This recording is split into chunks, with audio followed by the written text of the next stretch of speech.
Nasabat ng mga otoridad ang tangkang pagpuslit ng daan-daang milyong pisong halaga ng shabu sa bansa. Ibinida ng DILG ang operasyon dahil di raw kailangang pumatay para magtagumpay. Narito ang agenda report ni Andrea Salve.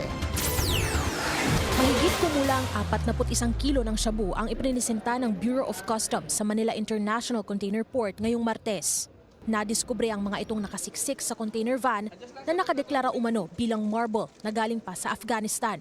Nagkakahalaga ito ng nasa 278 million pesos. Ngayon lang namin naranasan yung ganitong klaseng pagpapasok ng illegal drugs, ng shabu na nakatago sa loob ng mga bakal. Normally, inilalagay yan sa mismong boxes. Naharang ang kargamento sa maagang intelligence report na ipinadala ng Philippine Drug Enforcement Agency sa BOC noon pang December 2025.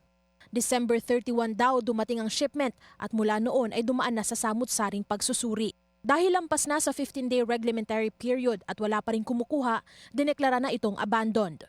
Originally, ang plano talaga diyan with PDEA, magkaroon ng tinatawag na controlled delivery upang makuha nga natin saan papunta yan, pati yung distribution network. Gumugulong na ang investigasyon ng BOC sa nakadeklarang consignee ng kargamento, pati na ang pagtukoy sa posibleng local contacts ng manufacturer nito sa Afghanistan. Kumpiyansa silang sa pakikipagtulungan nila sa iba pang law enforcement agencies ay mapagtatagumpayan ang laban kontra iligal na droga. Slowly, we are winning the war. Hindi naman pwedeng overnight nuclear option na lahat mawawala eh. But we are winning. We are winning by curtailing the supply side, not the distribution side. Hindi yung maliliit na tao ang pinapatay namin. Kinukuha namin yung malalaki na pumapasok dito, na sila mismo nag-aangkop, nag-aangkat papunta rito. Kaya makakaasa kayo na yung whole of nation approach namin is for the good of the country. Na ang enforcement ay mas importante kaysa EJK.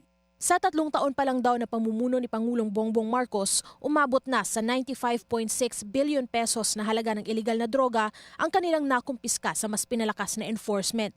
Sa pagputol daw kasi sa supply, tumataas ang presyo ng iligal na droga sa merkado na nagpapababa umano sa antas ng krimen sa bansa. Para sa Agenda, Andrea Salve, Billionaire News Channel. Mag-follow sa aming mga social media accounts at mag-subscribe sa aming YouTube channel para sa pinakahuli at eksklusibong mga balita.